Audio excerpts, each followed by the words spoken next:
تو اب غریب تو گئے نا, اسے ملنے کی کیا ضرورت ہے بھائی, میرے تو تعلقات کدھر ہیں, میں تو فلاں پروگرام میں جاتا ہوں, مجھے تو ادھر بٹھایا جاتا ہے, میرا تعلق بڑے لوگوں سے, اب پرانے دوست غریب رشتہ دار ان کا کیا کرنا ہے؟ ارے عرش کے دولہا بن کر آئے ہیں اور کنیز کے آٹے کا تھیلا اٹھا رہے ہیں. تیری عاجزی پہ لاکھوں, تیری سادگی پہ لاکھوں, وہ سلام عاجزانہ مدنی مدینے والے. سنو, میرے آقا اس کے گھر پہنچ گئے, دروازہ کھٹکھٹایا. وہ نبی پاک علیہ السلام کو جب دروازے پر غیر مسلم دیکھتا ہے تو ہکا بکا رہ گیا, جانتا تھا کہ یہ مسلمانوں کے نبی ہیں. تو کہا کیسے تشریف لائے؟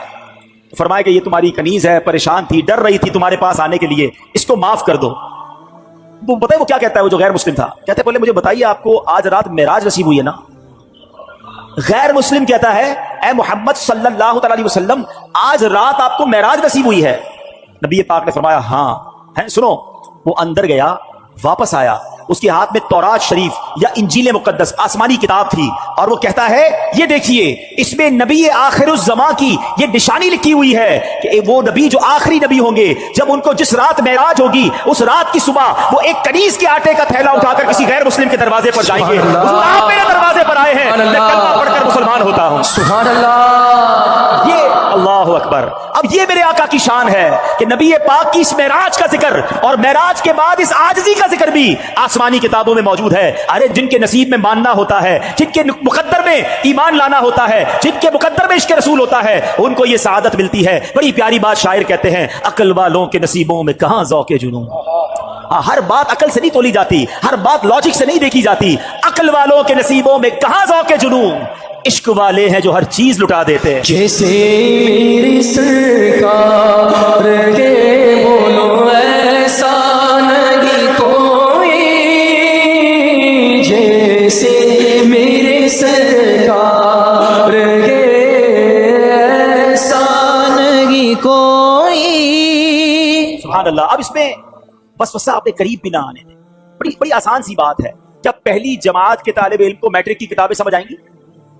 میٹرک کے طالب علم کو MBBS کی کتابیں پکڑا دو, اس کو سمجھ نہیں آئیں گی. تو ہم یہ کیوں سمجھتے ہیں کہ میرے دماغ میں جو اتنا سا دماغ ہے اس میں اللہ کی قدرت کی ساری باتیں آ جائیں؟ آج سے تھوڑے عرصے پہلے تو بلیک ہول کے بارے میں سنا ہی نہیں تھا, اب پتہ چلا دنیا میں کوئی بلیک ہول بھی ہے. اب جناب اور کہکشائیں دریافت ہو رہی ہیں. ہر بات عقل سے اور میری عقل میں آ جائے تو ہی ٹھیک ہے, یہ میری عقل کا ہی فطور ہے. ارے جب اللہ اور اس کے رسول نے فرما دیا تو اب میرا کام ماننا ہے. ہمارا وہ پنجابی لوگ بڑی پیاری بات کہتے ہیں, کہتے ہیں اسی منن والے سوچن والے نہیں ہیں.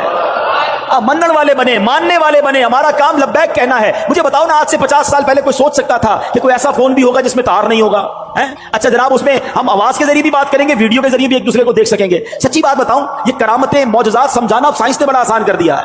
پیران پیر دستگیر کیا کہتے ہیں, فرماتے ہیں نظرت الی بلاد اللہ جمعا کخردلۃ علی حکم اتصالی. غوث پاک کہتے ہیں میں اللہ کے شہروں کو اس طرح اپنی ہتھیلی پہ دیکھتا ہوں جیسے رائی کے دانے کو دیکھتا ہوں. اب جناب باقی لوگ, ہو سکتا ہے کسی کے ذہن میں وسوسہ آئے کہ یہ کیسے ممکن ہے کہ غوث پاک بغداد میں ہو اور ساری دنیا کو ہتھیلی پہ دیکھیں. اب سائنس نے بڑا آسان کر دیا. 5-10 ہزار کا موبائل لے لو, 100 روپے کا انٹرنیٹ ڈلوا لو, گوگل کی اپلیکیشن ڈالو, بولو دنیا کا کون سا شہر دیکھنا ہے, تھوڑا گھر بھی اس میں نظر آ سکتا ہے. ذرا سرچ کرو تو آپ کی گلی نظر آتی ہے. ارے مجھ جیسا گناہگار چھوٹے سے موبائل کو لے کر ساری دنیا دیکھے, میرا غوث اگر اللہ روحانی کنیکشن دے دے تو تمہیں کیا اعتراض ہے؟ تو اے میرے میٹھے اسلامی بھائیوں, اپنے اللہ نے اپنے ولیوں کو, صحابہ کو, اولیاء کو, انبیاء کو یہ کمالات عطا کیے ہیں, اس میں ہمیں سوچنا نہیں چاہیے. ایک آخری واقعہ سنا کر بیان ختم کرتا ہوں. واقعہ بڑا کمال کا ہے. ایک شخص شیخ صاحب الدین سہروردی رحمۃ اللہ تعالی علیہ فرماتے ہیں کہ شیخ ابن سکینہ کا ایک مرید تھا. اس کی ذمہ داری تھی کہ وہ ہر جمعے کو جو صوفیاء کرام نماز کے لیے آتے تھے ان کی جا نماز وغیرہ مسجد میں بچھاتا تھا. پھر نماز کے بعد فارغ ہو جاتے تو مصلی واپس اٹھا کر خانقاہ میں رکھ دیتا. تو اس کو وسوسے آتے تھے معراج کے حوالے سے, کیسے ہو سکتا ہے, اتنا بڑا سفر بھی ہوا, رات بھی نہیں بیتی, تو اس کو وسوسے آتے رہتے تھے. وہ جا نماز لے کے, جمعے کا دن تھا, وہ نکلا اپنے گھر سے, کہا بھی ٹائم ہے, راستے میں دریا دجلہ آیا تو اس نے وہاں کا تھوڑی دیر میں نہا لیتا ہوں. اس نے جا نماز وغیرہ رکھی, کچھ کپڑے وپڑے اتارے اور دریا میں لگایا غوطہ. جیسے ہی غوطہ لگایا تھوڑی دیر بعد ڈبکی لے کے باہر نکلا تو سارا منظر ہی چینج, کپڑے بھی نہیں, مسلے بھی نہیں, بالکل نیا کنارہ. بڑی مشکل سے جسم ڈھانپتا ڈھونپتا باہر نکلا. معلوم کیا میں کدھر ہوں, تو کہا یہ تو مصر ہے. ڈبکی لگائی بغداد میں اور نکلا مصر میں. اب اس کو اندازہ, اچھا اس زمانے میں تو کوئی ٹیلی فون نہیں تھا کہ گھر والوں کو بتاتا میں ادھر آ گیا ہوں, یا کوئی فیکس کر دیتا. کہا اب تو لگتا ہے زندگی ادھر ہی گزرے گی. وہ گیا کسی سونار کے پاس, سونار سے کام وام سیکھا, نوکری کرنا شروع کی, اور وہاں اس سونار نے جب اس کا کام اچھا دیکھا, کچھ عرصے بعد اپنی بیٹی سے اس کی شادی کر دی. 7 سال یہ بندہ ادھر ہی رہا. 7 سال کے اندر اس کے 3 بچے بھی پیدا ہو گئے. اس کے بعد پھر کسی وقت وہاں نہانے آیا. اب اس نے جو ڈبکی لگائی تو نکلا دریا دجلہ میں. وہ جا نمازیں بھی پڑھی ہیں, وہ کپڑے بھی پڑے ہیں, حیران, کپڑے پہنے,